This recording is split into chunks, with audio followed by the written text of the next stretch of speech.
ना रोजगार रहा, ना बैंकों में पैसे रहे, ना रिजर्व बैंक बचा, सभी बैंक बेच दिए, सभी पब्लिक सेक्टर बेच दिए, यानी देश की सब संपत्ति बेच दी। ना खाएंगे, सोएंगे, पिएंगे, हम रात दिन काम करेंगे और संघ की जहरीली विचारधारा के खिलाफ समाज प्रबोधन करेंगे। आज किसी भी विरोधी पार्टी का नेता मोदी के खिलाफ जा ही नहीं रहा, क्योंकि उनके पास कभी न कभी वो सत्ता में थे तो उनके फाइलें मोदी के पास है, क्योंकि हम मरने को भी तैयार है और हमारे पास कुछ नहीं है। ईडी भी आएंगी तो वो उनका भेजा सड़क के वो वापस जाएंगी। नंबर 1 शत्रु के लिस्ट बनाई है। नंबर 1 शत्रु मोदी शाह व्यक्ति नहीं है। मोदी शाह संघ की जहरीली सोच है। ये संघी जहरीली सोच के खिलाफ हम लड़ रहे हैं और इसके लिए हमें जो भी कुर्बानी देनी पड़ेगी हम देना पड़ेगा। हमने किताब लिखी है कि आरएसएस दुनिया में सबसे बड़ा आतंकवादी संगठन है। आप ये मानते हैं? यस, बिल्कुल, हमने किताब लिखी है, हमारे पास किताब है। आतंकी संगठन? बिल्कुल आतंकी संगठन है। उन्होंने 18 बम स्फोट करे। कौन से मुस्लिम संगठन ने 18 बम स्फोट करे? बोलो मुझे। 18 बम विस्फोट किए आरएसएस। बड़ी बात है। ये आपको मालूम नहीं? ये प्रज्ञा ठाकुर और पुरोहित उसके शामिल थे और उनका कहना था कि हमें संविधान नहीं चाहिए, मनुस्मृति चाहिए। मैं उसको रिस्पेक्ट भी नहीं देता। उसने देश को बर्बाद किया है। जिसने हमारे 2 समय की रोटी छीन ली है, उसके क्या रिस्पेक्ट करें हम? नमस्कार, मैं हूं देव। इस समय आप देख रहे हैं लोकतंत्र टीवी। इस समय हमारे साथ जस्टिस पाटिल साहब हैं। पाटिल साहब, आज का जो ये बैठक हुई है, तमाम लोग आए हैं, बड़े बड़े नेता एक्टिविस्ट भी आए हैं। मेन उद्देश्य इस प्रोग्राम का क्या था? ऐसा है कि मई 2014 से देश की जो सभी संपत्ति बेची जा रही है और सभी गरीबों के खिस्से में हाथ डालकर, देखो ना, तो मास्क नहीं लगाया फाइन, गाड़ी ने कैमरा जंप किया फाइन, तो सब जो हमारे खिस्से में पैसे निकाल लेके, तो ये आरएसएस की मनुवादियों की जहरीली सोच है। उनका कहना है कि हम देश के मालिक हैं और आप सब लोग 2 जून की रोटी के अधिकारी हैं। तो इसके बहाने जो 7 साल में हुआ, 7.5 साल में हुआ, वो तो हम सब भिखारी हो गए ना। और आज 80 करोड़ लोगों को हम 5 किलो धान देते हैं वगैरह बोलते हैं, पीएम बोलते हैं। वो भी आंकड़े वगैरह तो छोड़ दो, झूठ बोलते हैं। लेकिन ये नौबत क्यों आ गई?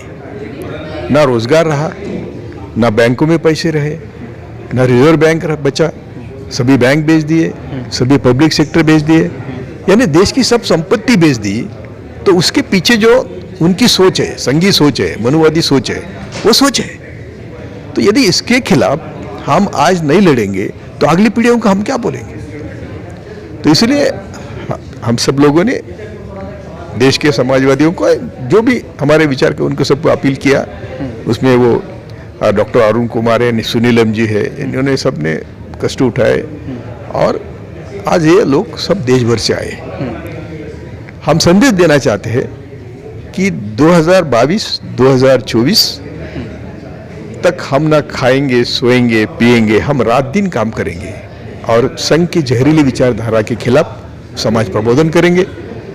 हम कुछ पद नहीं चाहते, पैसे नहीं चाहते, हमें ना इलेक्शन लड़ना है, लेकिन हमें इलेक्शन लड़ने वालों को भी साथ लाकर 1 to 1 कैसे फाइट हो, इसलिए हम कोशिश करेंगे। इसलिए हमने न्यूनतम साझा कार्यक्रम बनाए हैं, उनको हम दे देंगे। आज किसी भी विरोधी पार्टी का नेता मोदी के खिलाफ जा ही नहीं रहा, क्योंकि उनके पास कभी न कभी वो सत्ता में थे तो उनके फाइलें मोदी के पास है। तो यदि कोई भी विपक्षी नेता, कई लोगों ने कहा ना कि विपक्षी तो सिर्फ कुछ काम की नहीं है, तो क्यों नहीं है? तो उनके भी फाइलें मोदी के पास है, वो भी कभी न कभी सत्ता पर थे। कोई भी, किसी भी पार्टी, किसी के नाम लेने की जरूरत नहीं, सभी विपक्षी पार्टियों के नेताओं के फाइलें है। तो एक भी नेता मनुवाद के खिलाफ, जहरीली संघी सोच के खिलाफ बोल ही नहीं रहा है। इसलिए ये हम काम करेंगे, क्योंकि हम मरने को भी तैयार है और हमारे पास कुछ नहीं है। ईडी भी आएंगी तो वो उनका भेजा सड़क के वो वापस जाएंगी। 10-5 पायजामे शर्ट के बिना कुछ नहीं मिलेगा। तो ऐसे लोग हम इकट्ठा कर रहे हैं देश में कि जो मोदी रेजिम को न डरे, जो मनुवाद को समझे और अगले पीढ़ियों के बचाने के लिए काम करें। नहीं, अभी आपके इस सभा से लोगों ने कहा कि 2022 का चुनाव है वो सेमीफाइनल है और फाइनल 24 को है। अगर हम ये हार जाते हैं तो बहुत पीछे चले जाएंगे। बराबर है, पर वही तो, इसीलिए तो हम अभी यहाँ से यूपी में भी जाने वाले ना, और हम घर घर जाके लोगों को बताने वाले हैं। हाँ यस, जहाँ भी 10-5 लोगों की मीटिंग होगी, हमारे पास क्या है, सोर्सेस क्या है, हम तो 10-5 लोगों की मीटिंग लेंगे और जहाँ भी लोग मिलते हैं उनके साथ बैठेंगे। हम ना प्रेस लेने के लिए हमारे पास पैसे है, न बड़ी मीटिंग लेने के लिए हमारे पैसे है, तो हम ये झमेले में पड़ेंगे नहीं। जो भी आज भी कार्यक्रम किया हमने, तो हमारे कंट्रीब्यूशन से किया है, हम किसी के पैसे से नहीं, हम किसी से भी पैसे लेंगे तो हम हमारा काम आगे नहीं बढ़ा सकते। हमें हमारे पैसे से जो भी रुपया 2 रुपये जो है, हमारे पैसे से कंट्रीब्यूशन से ये काम करना पड़ेगा और ये हम कर रहे हैं। पाटिल साहब, एक बड़ा सवाल है, कुछ दिन पहले अमिताभ ठाकुर को जबरन पुलिस उठा के लेके जाती है, जो आईएएस हैं, IPS, x formal IAS IPS भी रह चुके हैं। अगर इस तरह की गतिविधियां उत्तर प्रदेश में होती है तो क्या आप लगता है कि अगर आप जाएंगे तो आप सुरक्षित आ पाएंगे उत्तर प्रदेश से? सुनिए, जब जान हथेली पर ही हम काम कर रहे हैं 7 साल से, तब योगी को क्यों डरेंगे? मालूम है हमको, मालूम है। मैं कई बार गया हूँ, मीटिंग ली है, लेकिन वापस आया हूँ।